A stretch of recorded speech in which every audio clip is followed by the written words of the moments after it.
So there is a question, and it's been at the heart of this entire year, which is what are aircraft carriers for? What do aircraft carriers do? Now, I've got a sort of series going, so you want an aircraft carrier, and I have to admit the two parts of that are going to be coming as part of the Christmas series because, well, I did have another part scheduled, but it was basically swallowed up by me having pneumonia, so sorry. Pneumonia basically took my plans for the year and smacked them. That's the only way to describe it. Just went. Bigger you for having plans. Bigger fool you. Okay. Well, I'll get to them in the Christmas videos, so they'll be covered. There'll be some videos which had been loosely planned for Christmas which won't be covered, but I'll work them into future years. There's going to be next year is a year of leadership. The year after that is probably going to be the year of. I'm so tempted to make it the year of destroyers. It could well end up being the year of destroyers. You think it should be the year of sloops? The Poodle thinks it should be the year of sloops. I think it should be the year of destroyers. So say now what you think 2026 should be of the two. But leaving that to one side, at a certain point, there are enough years coming, there are enough plans I have that those topics will be covered. Those topics will be got to. And I'm not worried about that. I have a rolling 10-year plan for this channel and for videos. I do sometimes wonder if I do it for me or for other people, but we'll leave that to one side. It's a lot of fun for me to do. But the thing that has been a question this whole year that I've been really waiting for this video to get to is why aircraft carriers? And never built carriers offer a rare sort of insight and idea to pursue of why people want an aircraft carrier, of what they're being pursued for, or what their value is. Now, you decide you want to be in the centre, right? Yes. Right. Aircraft carriers are something this whole year has been about. And so I have touched on this topic. I really have. But again, the point I've tried to make at several points in over the years for the videos is that there are times you're going to cover similar topics from different perspectives. And that's the joy of history. History, to an extent, is as much about a perspective as it is about the topic. And when I say that is, if you're looking at World War II's, let's say, anti-submarine warfare effort, and you want to look for, I don't know, the rise of wargaming and capabilities, you want to look at the story of the Wrens and how they modelled the warfighting, how they modelled the convoys, Axel convoys, and predicted German tactics, and therefore allowed it to be refined and allowed us to train convoy commanders and officers in what were the right procedures to probably do, what were the best, likeliest, most successful options for them to pursue. All very useful things. But if you're being honest, that's part of the story. That's not the whole story. Because part of the story is also the people going and interpreting that and implementing it. It's the people going out and running the convoys. And what you often see in terms of debates that come up about history, that come up about things today in force structures, etc., is a false narrative is developed where it just focuses on one part. And it focuses in on this one area, one part, not looking at the whole picture, not looking at the whole history. Those Wrens, their work is incredibly important. It saves lives. It makes the naval warfare, the anti-submarine warfare, the convoy protections a better, more proactive, more capable force overall. It's really useful. But you also need that force. You need the ships that are in them. And you need the overall commanders. And you need the information being gathered by Bletchley Park from cracking Enigma and cracking Ghost, but also the signals traffic analysis. So we can try and project where the submarines are and routes to convoys appropriately. We need to put all that data into there to get a full picture of what's going on. And the thing is, the problem you get is when people take that and go, well, because of X, that means this was less important. They're not. You're trying to make an arbitrary judgment over what's more important. Well, let's be honest, you need all of those bits to achieve the victory. It's kind of like when people talk about a car and they're going, which bits are most important? Well, I think it's the wheels, I think it's the axles, I think it's the engine. If any of those parts aren't there and aren't working, you don't have a car.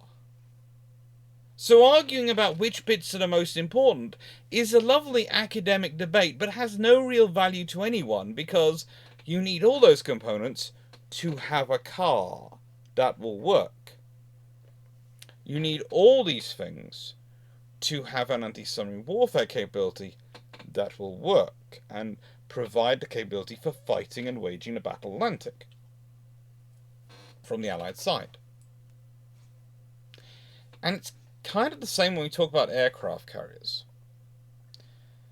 The problem becomes something whereby they are simplified down into very simple things. They are put down into this box, or this box, or this box. And then you are just fighting over that box, and you ignore all the rest of what the carrier brings to the table. Now, the other thing you have today, especially in modern defense debates, is the idea that the public is stupid or uninformed, or that they don't take any interest and therefore you can't win a defense debate in public. And I think that's terrible. And I can point to actual history, historical evidence, to show why that's terrible. There is an actual campaign in the UK, We Want 8 battleships, that achieves it. And in that period, the campaigners did not have the ability of social media to share videos. They didn't have televisions to go and host debates. They didn't have any kind of mass educational program, let alone even really a mass education program in the first place, to guarantee most of the people involved could read. So that really does lessen the effectiveness of your newspapers. But they still did it. They still achieved it. I would say today the problem with a lot of defense debates, and this is one of the reasons why I love doing YouTube videos, why I have the program I plan to do, why I have all the stuff I'm doing, is that in many ways we give up before we even try when it comes to explaining the case, when it comes to making that argument.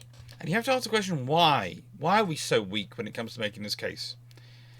And I would argue it's a legacy of the Cold War. When it was so easy to make the case, you just had to point to the Soviets, if you're in the West, and go, that is why we need to spend money. The Soviets made the case for you. Everything was easy. You didn't have to explain your own national interests.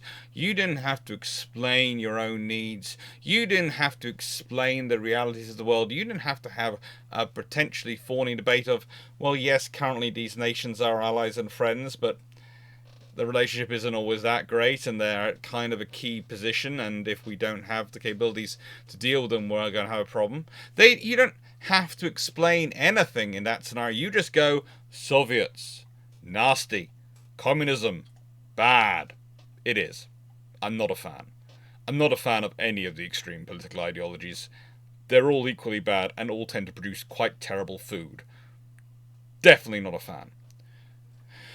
And they all tend to result in concentration camps of some kind. I don't know why. They all seem to go down to that authoritarian end of the spectrum. It's almost as if to try and force people to believe in extreme ideology instead of common sense, you have to use quite a lot of force. Again, not a fan. So, you just point to that.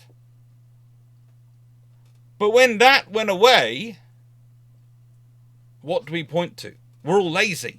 We don't know what to do anymore. And they start turning into accountants and management speak. And the trouble is, it's very different making a plan for a for-profit company than it is for a defense organization. Even the closest proximity, which is probably insurance, is not the same, because insurance has the policy of an act of God. If an armed forces turns around to government and goes, we can't deal with that, that's an act of God, they're kind of going to get fried alive because they're kind of failing in their job.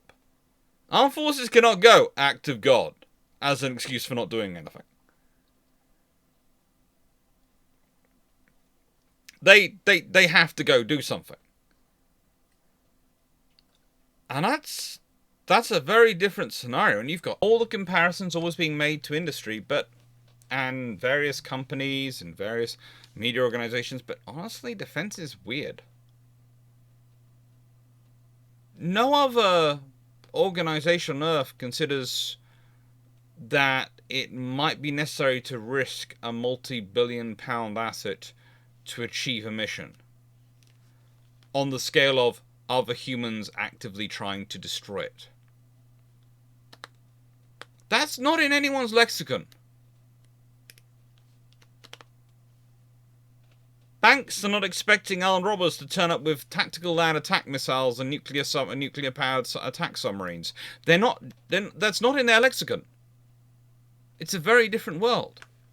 And why does this bring us into the carriers which were never built? Well, if I start the slides and skip into one, they start to reveal quite an interesting story about the problems which the navies faced. The Kaiserliche Marine in 1915. They were looking for an aircraft carrier. Why? Why did they want an aircraft carrier? Was it air defense of the fleet? A little bit, but mostly it was about reconnaissance. And it's about the realities of Zeppelins are great. They're wonderful. They're amazing. It's just trying to coordinate them with your fleet when you want to do things like spotting and tactical reconnaissance over a fleet action, so you can best deploy your forces and, I don't know, not end up in a scenario where you lumber into the Grand Fleet and go, ouch! Twice. Yeah, they're not really useful for that. They don't really provide that kind of capability. They could, in theory, loiter around, but it's trying to get one on site quickly enough, because they don't really move quickly enough. The thing is, they move, yes, but they're not moving at the speed necessary to do what you need them to do, and be in a position where you need them to do, and they have to fight with wind and all sorts of things which cause them big problems for their size. So yeah, this was an important asset. This was about making the best use of their fleet and about the realities their fleet was facing. It really was. But that then moves us on to the next one. Now, the next one is an interesting thing, because HMS Howe, one of the Admiral class aircraft carriers. Now, when I talk about this bit of history, people go, well, this one we don't. This one is barely talked about, and it is barely talked about. And it all stems from my doing some research when I was looking through the HMS Clarke Royal files. And going through the details and finding numerous documents referring to Camelerd's previous experience. And it was interesting, because Camelerd had never built an aircraft carrier before. But it was design experience they're talking about. And what they're working on as a design and proposal in terms of a strike carrier, a large carrier. The only scenario that comes up is that possibly the Royal Navy looked at converting an Admiral class. Now, the thing is about the Admiral class, and that's the really interesting thing about them, is of course they were technically cancelled in February 1919.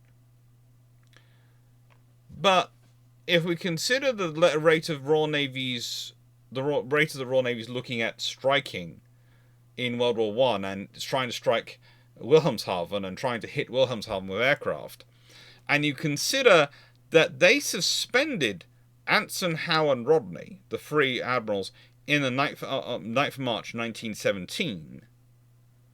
That's actually quite a sensible use of some large hulls you've already built quite a long way. You've got engines for and all these things. You know, if the war's going to carry on, converting those into strike carriers, that can lob a large number of Sopwith Cuckoos at their enemy, well, that makes sense. Far more sense than trying to make them into decent battle cruisers when they started off as battle cruiser 2 words.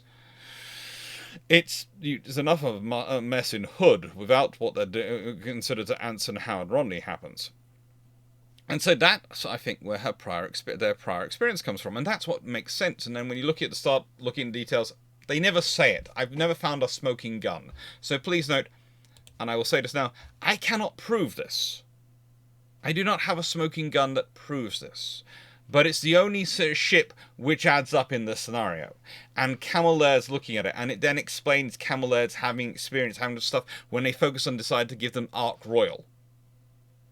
And they're going to give them the large carrier experts and large carrier specialists, as the British are sort of calling them, strike carrier specialists. And you sit there and go, yeah, but Camel Laird's haven't done anything before. They haven't worked with any other carrier before. And suddenly you're calling them this? And not just calling them as this in Treasury documents, you call them this in internal documents? And so you go back through the documents and discussions, and you find these discussions going on in 1918, 1917, and you go, oh. Well, that makes sense, because they were looking at strike capability, they were looking at growing their strike capability, and at that point, they were not converting into the Courageous class. They were not on the conversion route at that point. They were still being used for whatever good they could do. And then we have Stalin's fleet. Stalin's fleet in the 1930s, his planned dreams, those carriers which grow in size, 14,000, 15,000, 25,000 tons. It's all an interesting story, but again, what is it about Stalin? He's trying to deal with his infrastructure limitations. He's trying to deal with the breadth of his navy spread across the world and the realities of the infrastructure they have available. That's why he wants aircraft carriers. Because, honestly, Soviet infrastructure was terrible to support modern aircraft, even in this period. And when you combine it with the scenarios they're going to be facing, the Baltic, they're going to be under air threat the whole way. They need organic fighters with them. If you're talking about the Far East, well, you've got the fact that Japan is a major carrier power. If you don't have carriers, and they do, your fleet's going to find itself on the bottom rather quickly. Because they have the ultimate in offset strategy. North Atlantic, Black Sea even, they're useful. They allow you to spread out the scope of your operation. France, with the Joffres, again, they're pushing things forward. They're trying to spread out the scope of their capability. They're trying to give themselves something that can allow them to achieve their operational capabilities. That can give themselves something which is a capable deterrent in the Far East, and a force multiplier out there, which is the capable aviation core of a hunter-killer anti-surface raider group in the Atlantic, and which, if necessary, can add supplementary strike power in the Mediterranean, but that's mainly going to be taken care of still by the land bases. That's the thing. That's what all the bases around the Mediterranean realistically are for. The only ones who realistically really have to operate an aircraft carrier in the Mediterranean are the British, who do not have the chain of air bases in their areas of operations. They just don't. So they need the aircraft carriers to be in the Mediterranean. They also need the aircraft carriers to be in the South China Sea to allow their fleet to go up and engage the Japanese. They need their aircraft carriers in pretty much every ocean in the world, but we'll get to that one in a bit. In this period, the Royal Navy, most of the ships it puts forward, they are actually built. And most of the ones which go into design standing in this period are being built.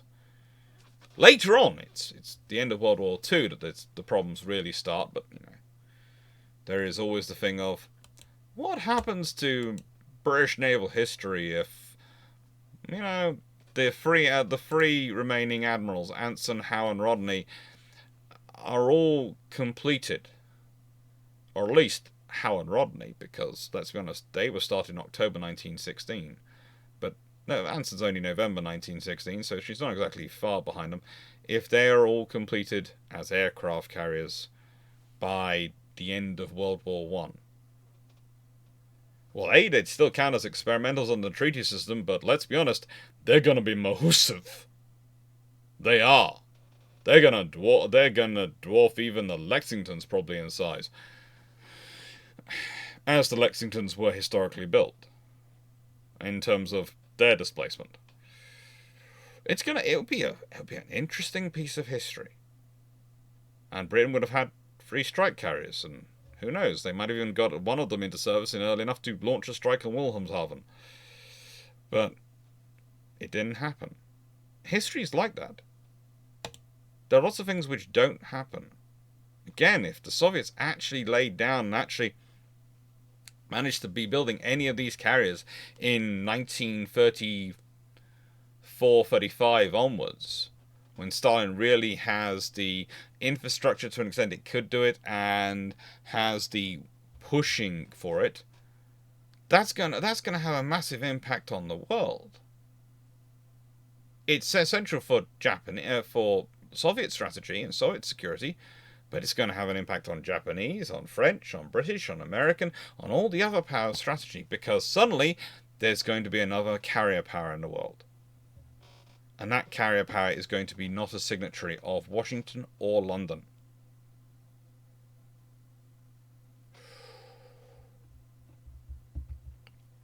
For France, the lure of operating a proper carrier in their mind, something which is actually fast enough to do the job, unlike the Bern, which had suffered from French politics. Honestly, it is a casualty of French politics. The Joffre class was supposed to be able to do 33.5 knots. 7,000 nautical miles at 20 knots. They had guns all over. They had armour. Even armour on the deck. They had between 1.2 and 2.8 inches, or 30 to 70 millimeters. Not bad. One could carry 40 aircraft. Not the largest carrier in the world, but at only 18,000 tons in standard and 20,000 tons in deep load, you're not expecting them to be the largest carriers in the world. But 40 is a perfectly serviceable number. 40 is a perfectly serviceable number for the period we're talking about. It's a perfectly serviceable number today. And honestly, if we consider the current history of the French Navy, it doesn't exactly not fit with their pattern, because the Clemenceau class were 40. The Charles de Gaulle, again, in terms of aircraft, roughly 40. The French have a pattern, roughly 40 aircraft for a carrier. It works for them. It fits. I'll do a Shameless book plug next time it goes around. Let's just skip ahead, shall we? The Graf Zeppelin. Now, if you want to illustrate at any point how Germany was always at a disadvantage when it came to naval infrastructure and the ability to build up a fleet, but how Germany was its own worst enemy in making things both overly complex and having far too many committees and chefs involved in making any recipe, you need point no further than Graf Zeppelin. Having a carrier to support their raiding operations, perfectly sensible. Having a carrier for the Baltic operations, there is an argument about that one which we won't get into too much. But having a carrier as a force multiplier, that makes a lot of sense for a power like Germany what it's looking for. Unfortunately, what you therefore need is probably to aim for something which is good enough. Good enough capability. Good enough is a dirty phrase I've decided in German strategic procurement. I've decided good enough just doesn't turn up, because every time I'm looking at the things, they are searching for engineering perfection. And engineering perfection takes time. Engineering perfection takes a lot of work, costs a lot. Engineering perfection is often a bit of a death spiral to be pursuing, because it's just going to ramp up the costs. In contrast, we have Aquila here, from the Italians. And realistically, she's not completed and is in the state she is because they start on her too late. Because honestly, the case for them having an aircraft carrier is kind of a difficult one to make when you have the size of air force they have, the Regia Aeronautica, and the fact that they're realistically operating mostly in range of its bases. But you see, the argument for her was reconnaissance and air defense. It wasn't strike. Strike, we got plenty of ground-based forces. We got better than land-based forces that did strike, we know. And have a look at the carrier battles of the Mediterranean convoys. You'll find there's plenty of strike aircraft going around with no enemy carrier on the scenes. There's more than enough strike assets coming out. You don't need to worry about those. But for defending your own naval task force from enemy strikes, fighters are useful. And for finding the enemy, well, you need to have reconnaissance information as close to the source which wants to respond to it as possible. You need to get that information back to you as quickly as possible. If it's going up through two sets of command structures to come down to you, that ain't going to be quick. That isn't going to be timely and isn't going to be helpful. Post-World War II, we have the Malta class.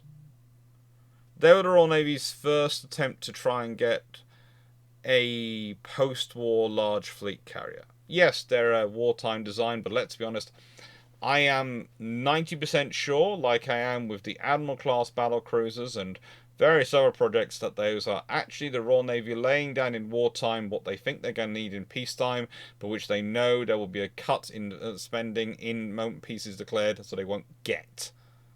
So MICE will try and get it in the last couple of years of a war.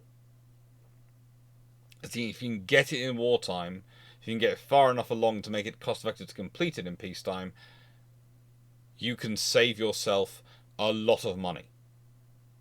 And you can defend yourself and make yourself a lot stronger for peacetime to survive into the peace and still have a credible force.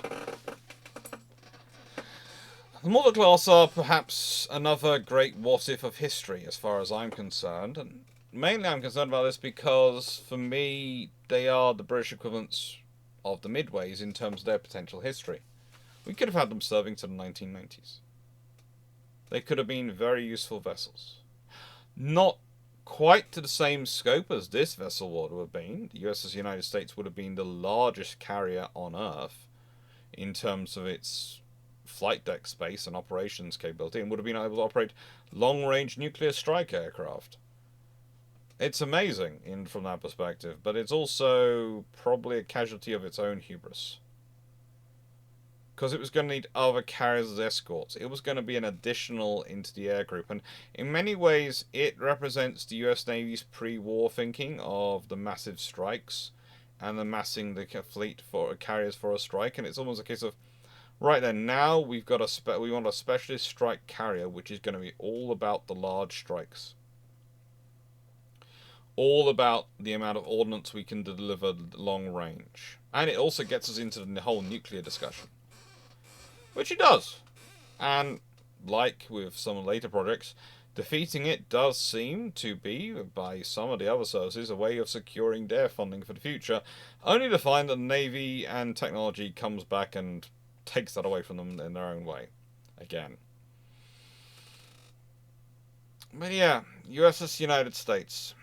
Cancelled by people who were sure they knew better. Kind of like with the CVA-1. Again, what is the Royal Navy looking for? Are they looking for the world's largest fleet carrier? No, CVA-1 is definitely not the world's largest fleet carrier. It's a good standard fleet carrier. It's not a super carrier. It's not anything of that perspective. It is something which is going to be capable of operating the existing generation of aircraft and the likely future generation of aircraft. It was a very good response to the needs of a global power. And please note, I'm using the phrase global power. As I've discussed before, there are two levels when normally we discuss sort of medium powers. Those are powers not superpower level, but they are not minor powers either. There are regional powers and global powers. Regional powers are medium powers who seek to dominate their region and not bother about anything else. Global powers are nations who, for whatever reason, feel they cannot do that. They cannot focus so simply. They have to go beyond that. And in Britain and France are the classic two examples of this case, because both of them have numerous interests, economic, historical, cultural, spread over the world, and so they need to keep an eye on what's going on over the world. CVA-1 is a very pragmatic approach, I often think. One of the interesting things to me, again, is the size of the island structure. And this causes debate amongst historians. It causes debate amongst people who are knowledgeable today, because we're used to seeing ships with far smaller island structures. But it's in many ways to conduct and take a lot of the, how do I put it, space cost of the diplomatic and peacetime requirements of the role of an aircraft carrier, of its presence mission, of its capabilities. And this is again where the Ulyanovsk comes in, because this was supposed to be what was going to come after the Tbilisi class, which of course is the Kuznetsov and her sisters. And honestly, this class is all about providing those. The electronic warfare equivalent of the Hawkeye, the Yaks.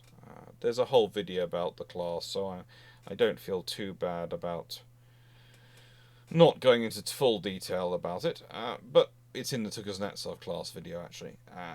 But the point is, this class, these ships, they're good ships.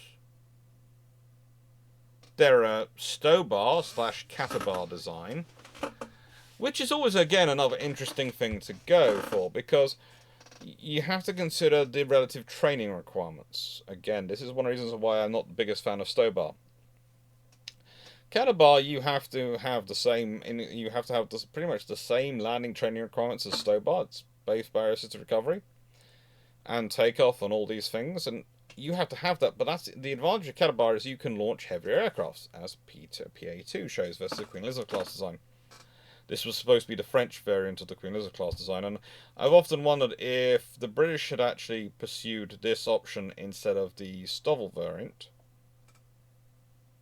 would the French have ended up building PA2? Would there have ended up being a class of 4 of them? Because if the French are building one and the British are building 2, there are other powers who might have considered going, well, we're actually getting to the construction chain and get one ourselves as well. The thing about Catabar operations, catapult assisted takeoff, barrier assisted recovery, as that is that it requires a lot of training to get to a high proficiency and a high capability, because you're doing controlled crash to land, and you are doing what is the wildest rocket ship theme park ride to take off. And the compensation for that is you can operate the heaviest aircraft. Yes, they have to have the heaviest airframes to take the damage and attrition of those operations, but they are very useful aircraft. Now, when we're talking about Stovall, when they have a ski ramp, like the Queen Elizabeth class are, which doesn't have barrier assisted recovery, well, for starters, they don't need necessarily as much training. They don't need necessarily as much training for those kind of landings, because that's kind of similar to their normal landings and their normal takeoffs. So there's not as much specialist training in that way for crews, and makes sense, therefore, if you're running a combined force, perhaps, which is going to be sometimes squadrons which have been more recently operating from land bases for, let's say, a Royal Air Force, and then you're rapidly moving them onto the fleet, to the Royal Navy carrier, to join up with the Royal Naval Air Service Squadron on the aircraft carriers, to have a larger, more capable force of F-35s, let's say, from your operating from a carrier. It does simplify some of the training and some of the issues, but it comes at a cost in terms of the weight of the aircraft. Now, admittedly, it also comes with the advantage that that's the fastest launching of fighters you can do, because they literally just go take off, take off, take off. You do not need to reset any catapult shuttles. You do not need to do anything like that. You are just launching, and theoretically the fastest recovery you can do, because you can just have them all land simultaneously on multiple spots. Theoretically. We don't like to do that, because there's all sorts of problems which can happen, but you can in theory do it. And Stobar, of course, being halfway between the two, shares the advantages of the rapid takeoff, but also the limitations on weight provided by that takeoff technique, because it's the short takeoff technique, and has the problems of the controlled crashes and barriers, but also the advantages of barrier assisted recovery for the landing. It's and all the training requirements. It's what you do when you have no other choice, but it's not really a good solution to go with. What do these future carriers tell us then? What do they give us that we don't have on these sort of from the carriers which were built?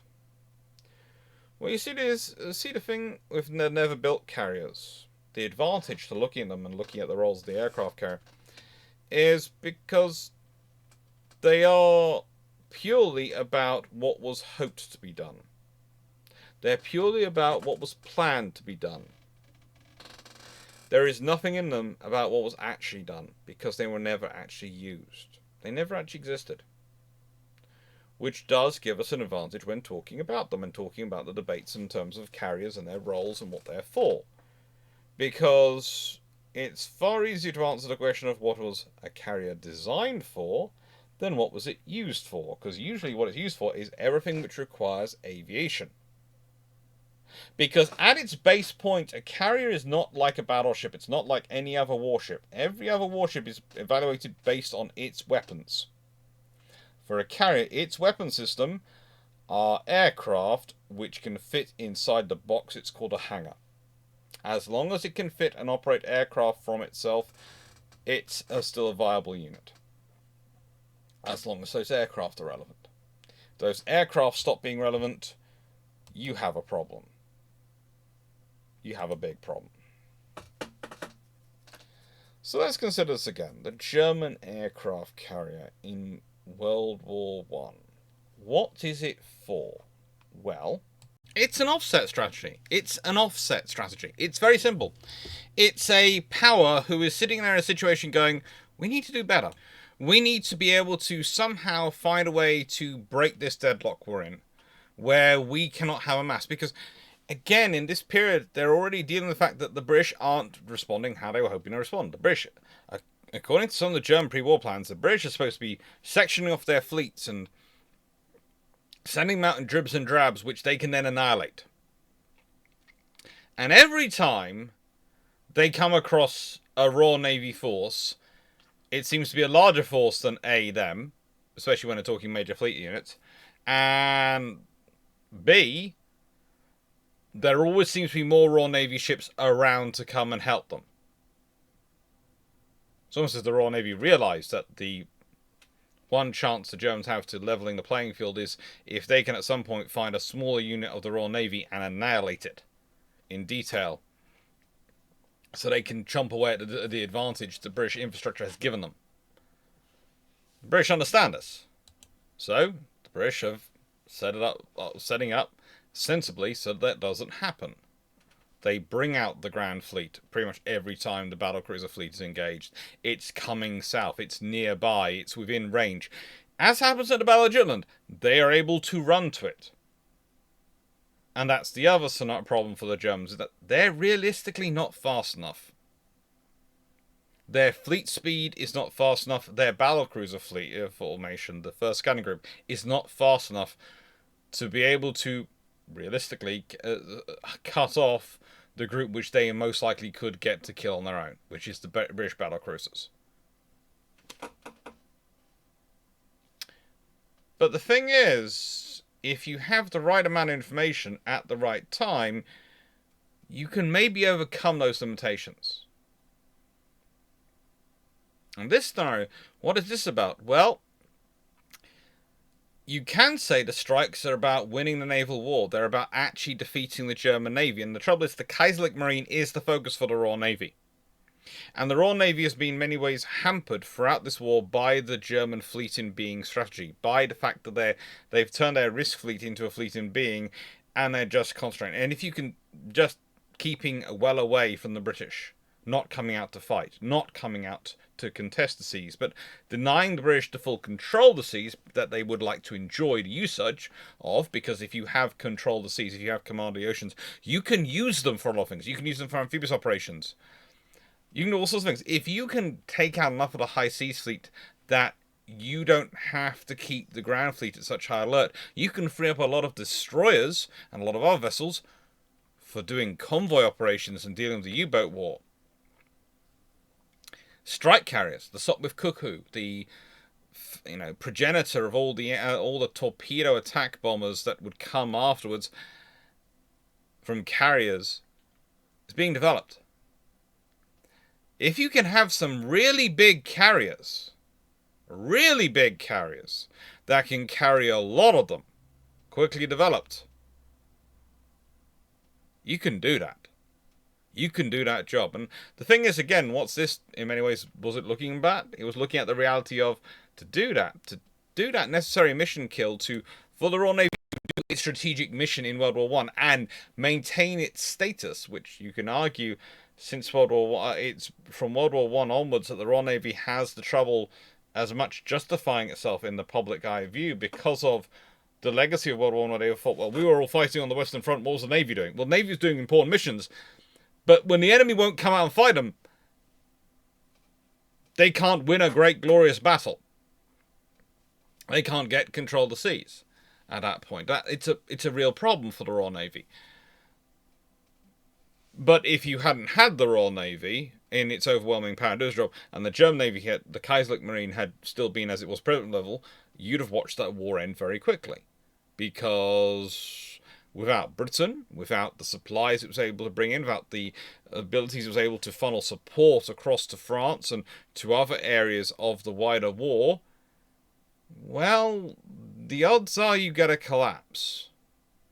You get a Franco-Prussian War, round 2.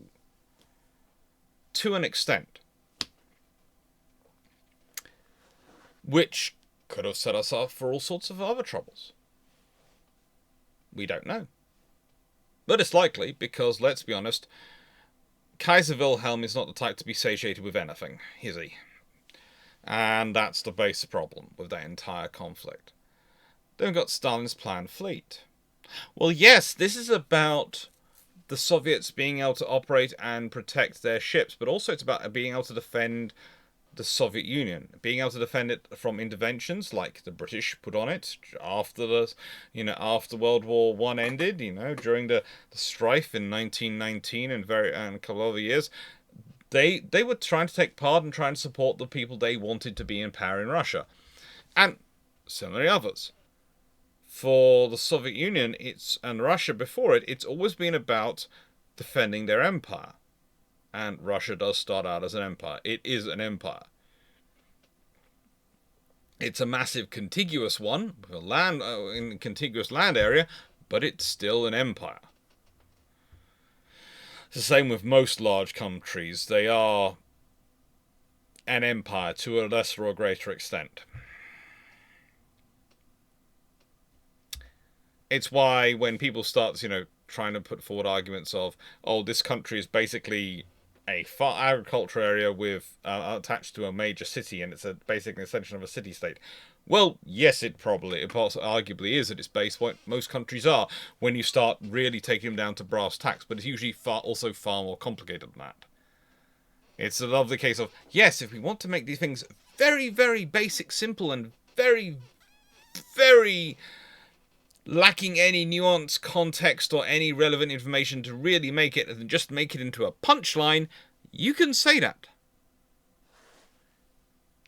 And you can sort of make it, say it's got close enough relation to reality, it's not a lie. But it's also not true either. It's a punchline. It's not the truth. It's a headline, not an argument. And not a policy or an actual history. And with the Joffres, what are the French looking for? The Soviets are looking for defensive depth. What are the French looking for? The French are looking for their independence again.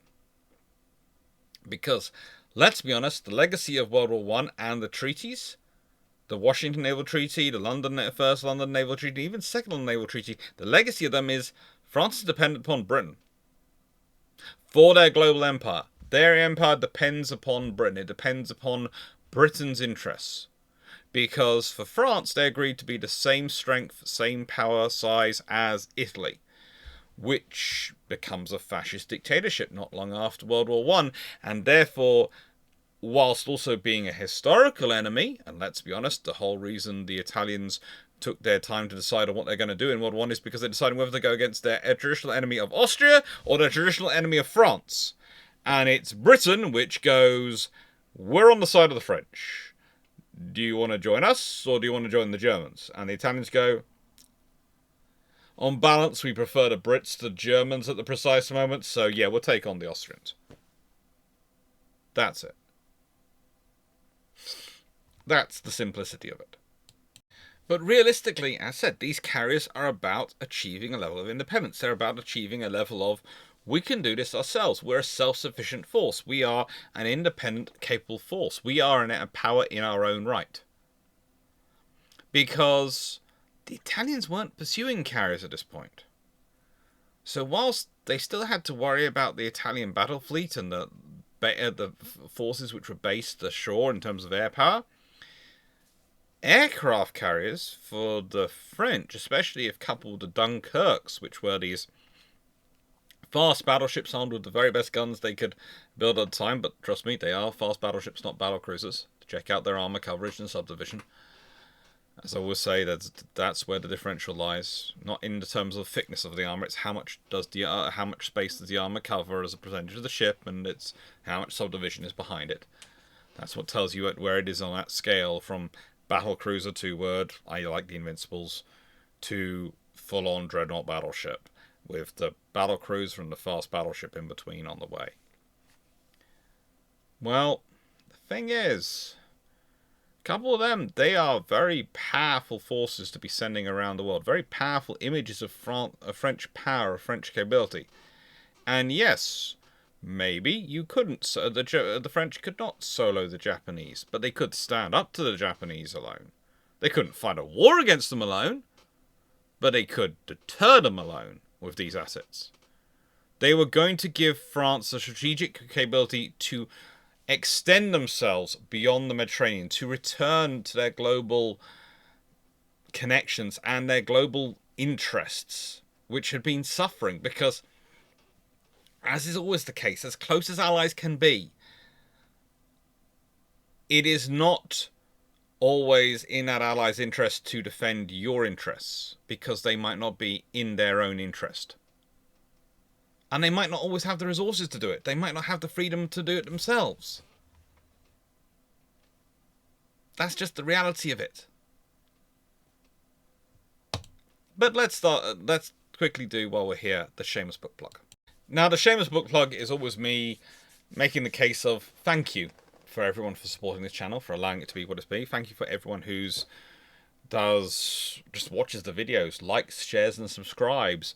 Thank you to everyone who buys books, because as an academic, that's how I get promoted. That's how I get hopefully get from a contract role to a tenured, to a permanent post, tenured post, and that's how I get other books to be sold by publishers, perhaps at some point. But I'm going to self-publish route for my next set of books. I think they're gonna be things which are gonna be Kindle published books for Kindle Direct Publishing, and I'm probably gonna set up my own little company for it, because Kindle seem to like it better when you have a company behind it rather than just a single person. So I'm gonna have to have a talk about that and work out how to set that up, and I'll sort out that. But leaving it all to one side, none of this would be possible without you. You're who funds my research. The watching the videos, so seeing the ads, or the super chats and super thanks, or the Patreon memberships, or the channel memberships, all those things, the Twitch memberships, all of them go towards funding the research and funding the work I'm doing. And lately, that's been to procuring a lot of calyxes, because there are a lot of books in here, and there are always more on their way. There are always more arriving, which is a good thing. I love them. Them and the trips to National Archives are really, really useful. It's advantageous, though, when I have to admit, when you can find books like this, Okinawa, The Last Naval Battle of World War II, the official Admiralty account of Operation Iceberg, compiled by John Grenham, and it literally is transcriptions from the ADM documents, which is useful, because those things are full of primary information and primary source information. And that can help you. It can mean it instead of maybe going to the National Archives and having to do a trip there, you can go, ooh, well, I've got this, so I can quickly read through this instead. Or you can read through it, and as I often do, and go, so those are the documents I need to go have a look at, because they've got this, this, and this, and they've mentioned all this, but they haven't mentioned what's necessarily in the footnotes. But the thing is, if I want to then go back and be reminded of what's in the main document, main content, there's a quick reminder for me. Those books are really cool. There are going to be some book recommendations coming soon on brew ships, and again, thank you for all your support. Thank you. None of this would be possible without you, so thank you. It's the joy of being a public-facing historian, but it's also the reality of being a public-facing historian that no one wants to fund you. But frankly, and thankfully, you all do.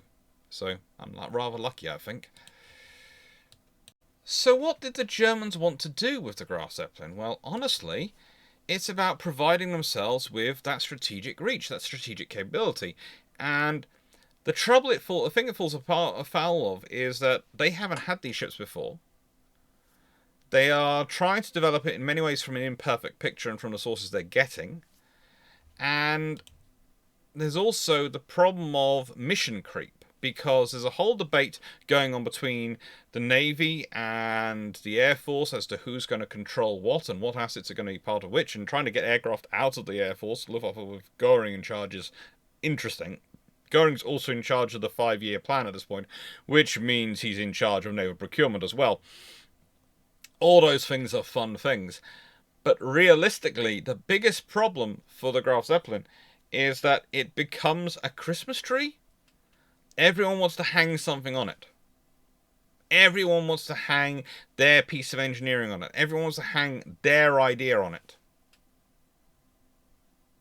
And without having a precedent to set and a firm foundation in the leadership really supported this period, because the trouble for aircraft carriers in the 1930s is that those powers who've been operating them are all pretty much convinced as to their value. But those powers who've just been watching other powers operating them are all still not sure whether it's worthwhile investing the funds. Because it's a lot of money for a ship which can't fight other ships itself, which entirely exists to be support to aircraft. Really? Are aircraft that useful? They look so small and fragile. You have to understand, again, it's a lot of first impressions, and especially for some of the leaders in the world, and a good example is Mussolini, who was, as Fat Boy, Fun Boy, the less improved World War II edition, running Italy, he was head of both the Air Ministry and the Naval Ministry. And theoretically, therefore, he should have been able to push through an aircraft carrier quite easily. As, if the Air Ministry objected, I'm your boss. If the Navy objected, I'm your boss. But the thing was, he did not associate aircraft carriers with making him look good. No, the traditional bastions of power, and this is the other thing which happens with dictatorships quite a lot. Traditional bastions of power, they're battleships, they're big guns. Emphasis on the big guns. The aircraft carriers weren't that. And so they keep mulling over the idea, they return to it, they spark up some more ideas, and they go away, then they come back, then they go away, then they come back. And it's a dragged out process, because what they really want is honestly something which they can't have. What they want is something which would have to be a custom build and would have been the world's biggest aircraft carrier to show the world how powerful they were. That's what all the dictators want. They want something which is going to show the world how powerful they're going to be. In this period, they want something that's from a Malta class or a Midway. But they can't build that because they don't have the infrastructure. In the case of the Malta class, they are what World War II experience combined with, for the Royal Navy, combined with the Royal Navy's dreams of what they could operate as an aircraft carrier during the treaty period, when they kept starting off with their dream carrier and then cutting stuff off to make it fit whatever limit, the tonnage limit they were having to adjust to, because it's always the cumulative limit, which is more the Royal Navy's problem than the aircraft, the individual ship limit, because the Royal Navy needed so many carriers. The cumulative limit is always the bigger stickling point. This is what they come up with. The Maltas. And what really interests me is they have deck-edge lifts as well as centerline lifts, so they have 4 lifts overall. And all these sort of capabilities. They have an armoured deck. It's not the same as the Illustrious class, but it doesn't need to be the same.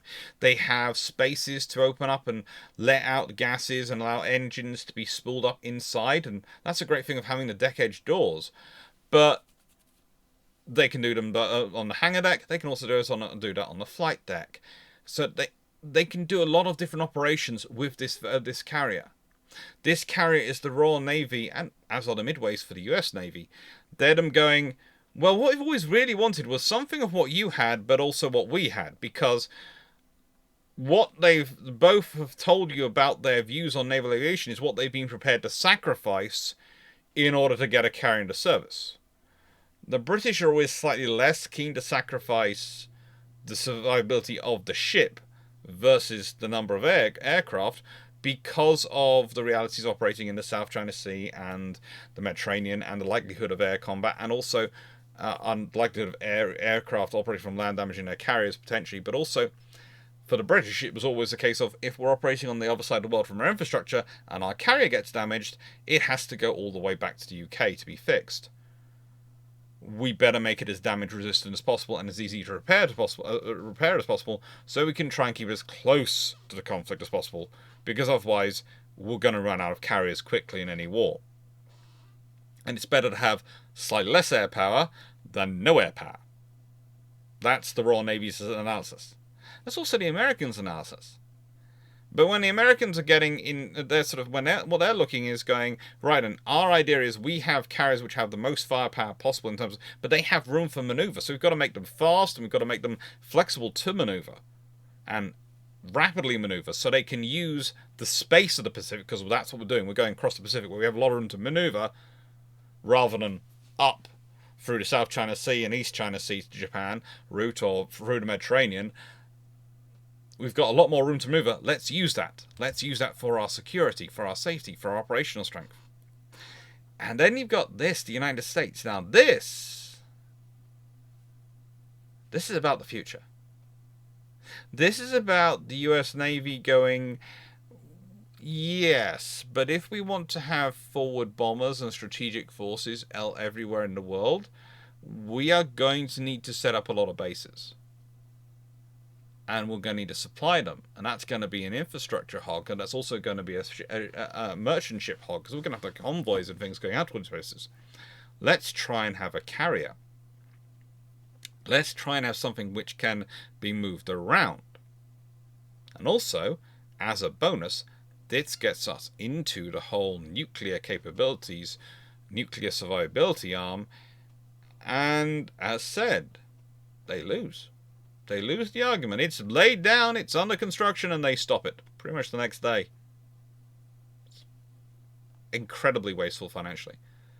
But the thing is, a lot of personnel and air forces believe they've won a battle and they will now control the strategic debate for evermore. And then, of course, missile technology comes around, and then SSBNs come around. That's nuclear-powered ballistic missile submarines. And suddenly the Navy's back into it.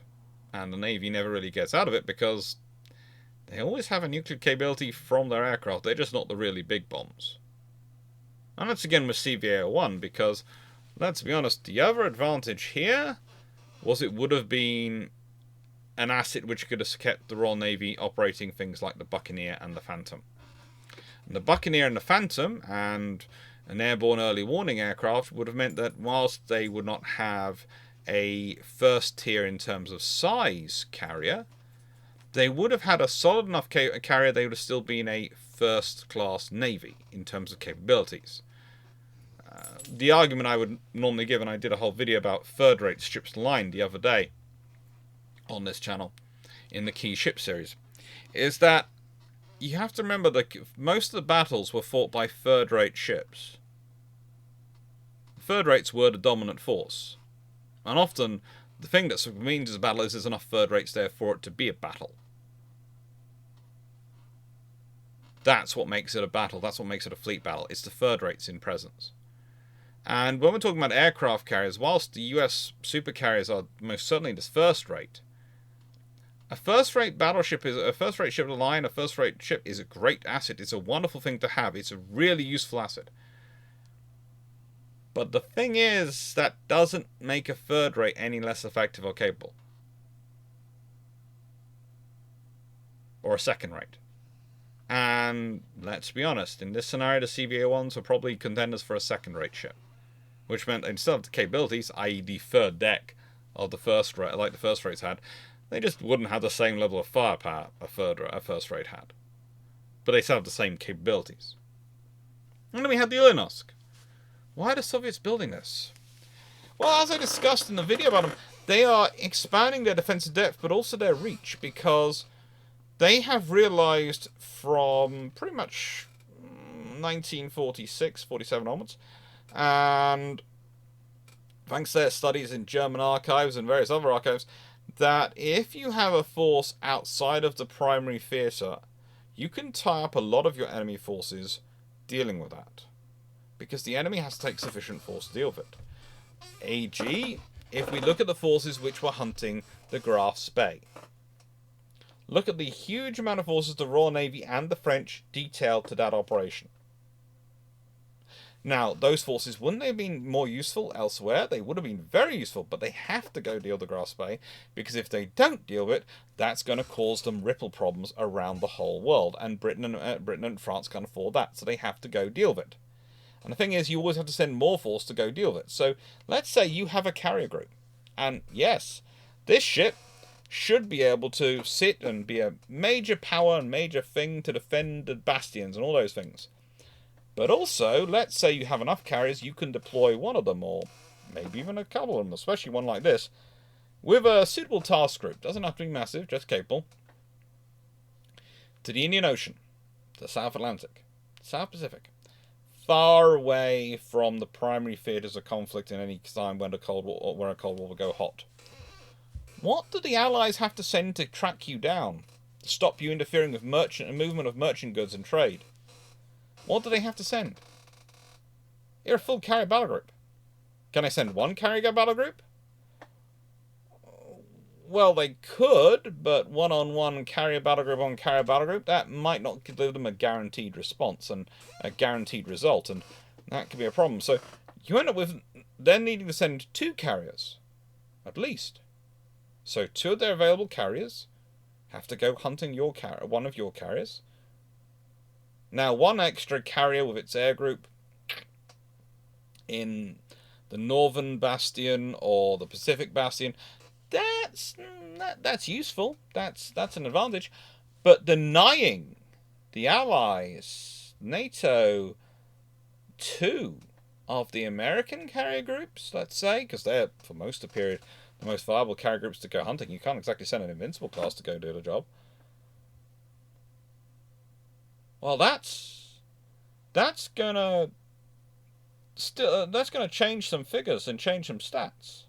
Combine it with all the backfire operations and other things you're planning, and well, it might just make it that much easier for you to overwhelm them. And I got PA2. PA2 is an interesting idea because it's trying to get a carrier cheaper. It's trying to get a carrier cheaper because the same reason why the British went with two carriers and why the French keep umming and ahhing over the fact they're going with one carrier again to replace, and keep trying to get other people to fund their second carrier. They try and get the Germans to fund it, the Europeans to fund it, everyone to fund them having a second carrier. And dressing up in all sorts of things. Why? Because having one carrier sucks. It really does. Because you have this great capability, but you only have it when that one carrier is available. And if you consider the usual chain we're going to say for, if you want to, let's use the SSBN as an example, because they're the best ones. For continuous at-sea deterrent, they have four vessels. One's at sea on patrol, one's going to and from the area, one's training up, and one's in major refit. And you sometimes will have two in refit and one training up and doing or transitioning or to or from the area. But, you know, it's always a combination roughly spread along those lines. So to keep one at sea, you have 4. Imagine if you have one ship going through that cycle, and we consider this the point of availability. That's a lot of time when it's not really available for operations, or not really worked up to do operations at the fullest extent. Now, yes, if you have 2 carriers going through that cycle, then you can halve it down and you will usually have 1 available. Usually we'd say the minimum is 3, because you can sort of fudge it to always have 1 available with 3. Always have 1 available. With 2, you should in theory have 1 available, but as the British have already proved, when they have accidents or life just happens, you don't. Part 2 is about the French need for that second carrier, and this was considered a way of maybe getting one cheaper than another nuclear carrier. So you'd still have a pair of carriers. You'd still have the capability, and instead of having the scenario where you are replacing the Charles de Gaulle and then you got the new carrier in, you would have this carrier in service, and so then you'd replace the Charles de Gaulle, and then you'd replace this carrier, and then you'd replace the Charles de Gaulle's replacement, and then you'd replace this carrier's replacement, and sort of like that. So you'd always keep roughly two in service, and you'd keep alternating. You know, their construction would be split up by decades probably, but it would give the French ongoing strategic security. It's an idea. It's an idea. The Calyx and other systems I'm buying. I've got to buy the Calyx feet this month. Not sure when I will get them this month. I'm sort of tempted to wait for Black Friday, but also tempted to see if there's a reduction in them. But also, I have to buy a sander. Oof. But anyway, that's off this topic. Aircraft carriers, naval aviation, and these not built carriers really do give us a very fine illustration of what nations wanted to do, what nations needed to do and felt they needed to do, and how they felt they needed to go around the thing, around their ways. I hope you found this video useful. I hope you found it interesting. Next week's video is going to be 2 historians with myself and Drac discussing the Royal Navy that could have been aircraft carrier-wise, and that's always a fun one to get into because Drac is one of those who's done quite a lot of research to try and flesh out what I said about the admirals and the admiral conversions, and the more he goes and does research, the more it's a case of we sort of vociferously agree. We know it's the only thing which fits, but we don't have the smoking gun. We have no document which we can go, I can prove this categorically. But it's literally the only piece which fits in the jigsaw. Unless there is a completely different project no one knows about, there's no history of, nothing's anywhere is about. It's the option. It's the only option.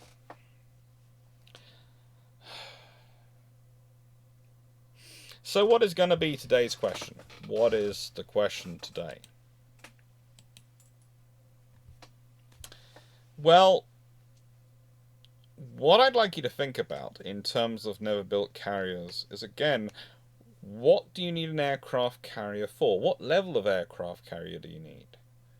I'd like you to think about a nation, not necessarily your own, but any nation.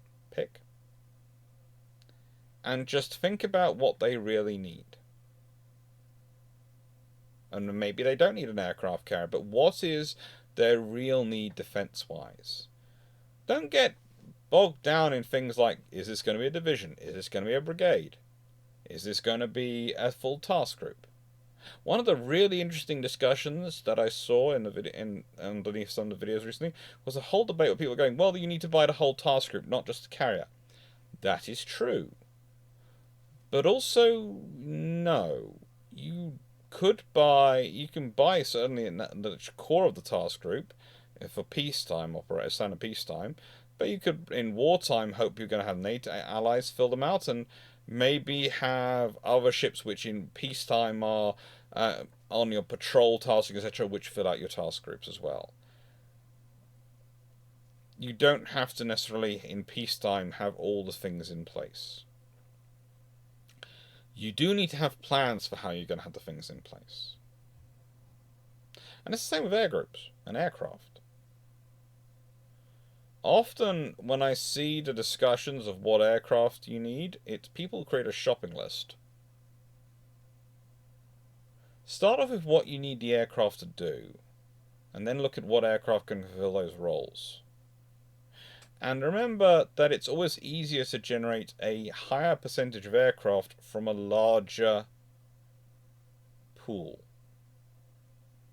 So if you have 3 types, each with 150 aircraft of each, you have a huge air force today for most powers, 450 aircraft.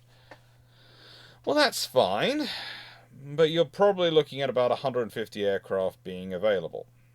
If you have one pool of 450 aircraft, well, you could well be talking about 200 to 250 aircraft available.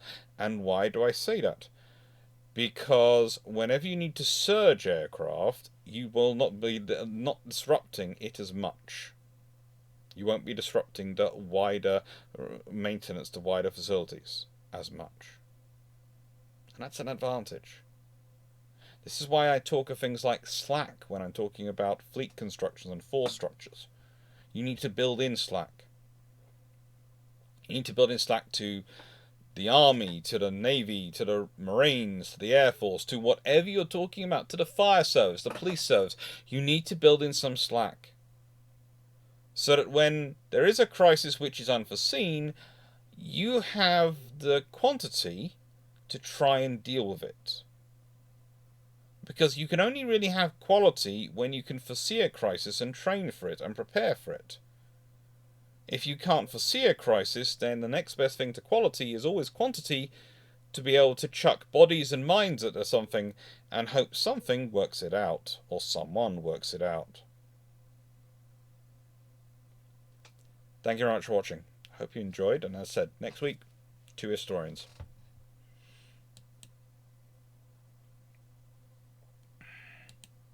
Thank you.